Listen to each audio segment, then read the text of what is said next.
around you. Hello, family! I want you to take a deep breath with me right now. Feel that.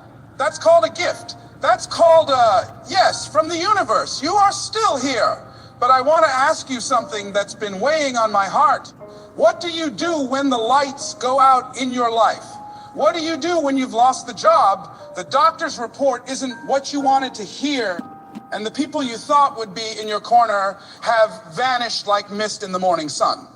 Most people fold. Most people allow the external darkness to extinguish their internal light. But I'm here to tell you that staying positive isn't about some Pollyanna philosophy.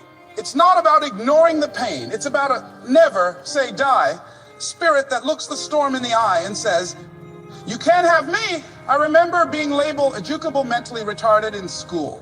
I remember the pain of being a OD level student with level dreams. I had every reason to be cynical, but I realized that if I didn't cultivate a positive mind, I was already dead while I was still breathing. The sanctuary of the mind, guarding your inner gates. You don't get in life what you want, you get in life what you are. That is a truth that will either set you free or keep you in chains. And it all begins in the secret chambers of your mind. You see, family, staying positive is not a luxury. It's not something you do when the sun is shining and the bills are paid and everybody is laughing at your jokes. No, staying positive is a survival strategy. It is the most important work. Peace and love, 561. We live right now, man. Some meditation, direction, advice from a great speaker. Every tragic news story and every doubting Thomas walk right in and take a seat on the sofa of their soul. You cannot live a high-level life with a low-level mind. You've got to understand that your mind is a sanctuary, a holy place that was designed to create greatness, but it has been invaded by the weeds of, I can't, it's too hard, and what if I fail? I want you to look at your mind like a plot of rich, fertile land. Now, that land doesn't care what you plant in it. It is neutral. If you plant nightshade and poison, the earth will return to you a harvest of death with just as much enthusiasm as if you had planted corn or roses. The universe doesn't judge your thoughts. It simply reflects them back to you in your reality. If you are constantly dwelling on what's wrong, if you are waking up in the morning and immediately checking your phone to see who's fighting or what disaster has struck, you are planting poison in your garden. And then you wonder why you feel anxious, you wonder why you feel defeated.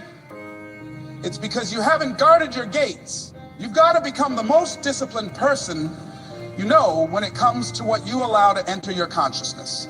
You have to be unreasonably positive. When I was first starting out, trying to make something of myself, I had people who loved me, people who meant well, telling me to be realistic. Les, look at your background. Look at your education. Don't get your hopes up. They were trying to protect me from disappointment, but they were actually trying to infect me with their own limitations. I had to learn to shut my ears. I had to learn that other people's opinions of me did not have to become my reality. You've got to develop a deafness to the negativity of the world. You have to be willing to be called crazy or delusional, because in a world that is obsessed with the negative, the person who stays positive is an anomaly. But that anomaly is the one who changes the world. You've got to stand guard at the door of your mind every single second. You have to be the bouncer at the club of your consciousness. If a thought comes up that says, you're not good enough, you've got to grab the thought by the collar and throw it out. You don't engage with it. You don't sit down and have tea with your fears. You replace them. You have to fill that sanctuary with power. You have to read the books that challenge you. You have to listen to the tapes that stir your soul. You have to talk to yourself. I used to talk to myself in the mirror until I started believing the man looking back at me. I'd say, Liz Brown, you are a master communicator. You are going to touch the lives of millions. I didn't have a dime in my pocket when I was saying it, but I was busy guarding my gates and planting the seeds of my future. If you don't take charge of your mind, someone else will. The media will take charge of it. Your disgruntled coworkers will take charge of it. or your own past traumas will take charge of it, and they will turn your sanctuary into a prison. Staying positive requires a ferocious, relentless commitment to light. It means that when the darkness comes, and it will come, you don't panic. You just turn on the lamp of your vision. You remind yourself of who you are. You remind yourself that you are a child of the Creator, endowed with seeds of greatness. You have to cultivate an inner environment that is so toxic to negativity that doubt can't even breathe in your presence.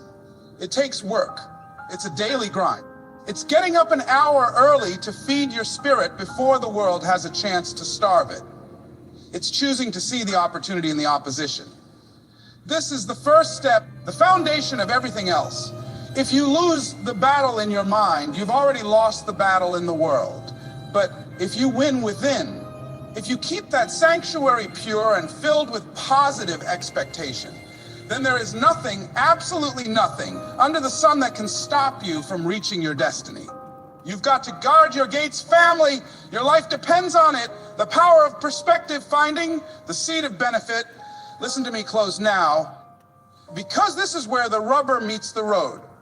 Most people think that staying positive means you've got to be happy all the time, that you've got to have a big grin on your face while your house is burning down. That's not what I'm talking about.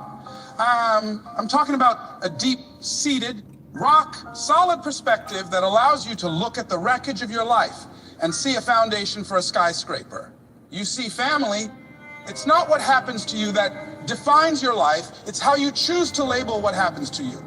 Most of us are walking around with a tragedy label in our pockets, and the moment something goes wrong, the moment we face a setback or a heartbreak, we slap that label on it and we give up.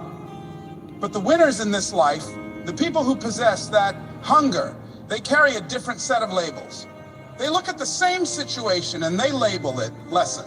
They label it preparation. They label it the bridge to my breakthrough. I remember a time in my life when I felt like the world was collapsing on me. I had worked so hard to get into the political arena. I was representing my community. I was making moves, and then suddenly I found myself on the outside looking in. I was out of a job.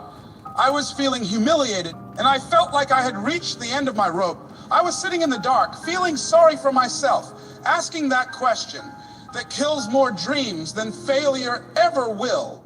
Why me? But then something shifted. I realized that as long as I was asking why me, I was a victim. And a victim cannot be a victor. I had to change my perspective. I had to start asking, what is this for? I realized that that negative event was actually the universe shaking me loose from a life that was too small for me.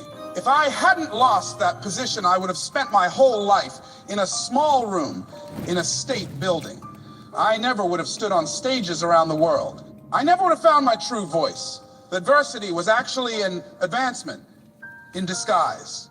You've got to understand that every challenge you face contains within it the seed of an equal or greater benefit. But here is the catch. That seed is often buried deep inside the dirt of your struggle. If you're too busy crying about the dirt, you'll never find the seed. You have to be willing to dig. You have to be willing to look at your pain and say, I don't like you, and I didn't ask for you. I'm going to make you pay me for the trouble you've caused. You have to extract value from your pain. Think about the oyster. An oyster takes a piece of sand, a grain of grit that is irritating it, scratching it, making its life miserable, and it doesn't complain. It doesn't go to therapy to talk about how the sand hurt its feelings. It wraps that grit in layer after layer of its own inner substance until it turns that irritation into a pearl. That is what perspective does. It allows you to take the grit of life and turn it into something of immense value. When you change the way you look at things, the things you look at change. If you look at your past and see nothing but failure, you will look at your future and see nothing but fear. But if you look at your past and see a series of necessary training sessions, if you see that every time you fell, you were actually learning how to get up, then you start to walk with a different kind of authority. You start to realize that you are battle tested. You start to realize that the very things that were meant to break you were actually the things that made you unbreakable Staying positive is about having the vision to see the not yet. It's about looking at a barren field in the middle of winter and knowing that spring already on its way. It's about looking at your empty bank account and saying, this is just a temporary inconvenience, because my wealth is in my mind, not just in my pocket. I want to challenge you today to examine the disasters in your life. Look at that relationship that ended. Maybe it wasn't a tragedy. Maybe it was space being cleared for someone who will actually value you. Look at that business that failed. Maybe it wasn't a dead end. Maybe it was a tuition payment for the wisdom you need to run a billion-dollar empire. You have to be the architect of your own meaning. Don't let the world tell you what your story is. You write the story. And if the chapter you're in right now is hard, don't close the book. Just turn the page. The greatness within you is waiting for you to stop complaining about the wind and start adjusting your sails. You've got to have a yes that is stronger than a no you've ever heard. You've got to believe that everything is working together for your good, even when you can't see how. That is the power of perspective. That is how you stay positive when the world is shaking. You don't just go through it. Peace and love, 561 We Live, man. Had to give y'all a little food, man. Gotta give you a little food, man. Gotta feed that soul, man. You gotta understand you got a purpose, man. You know? Got the love, man. Love is the key, man. You got to love, you got to live, you got to understand, man. You know? Overstand. It's called overstand.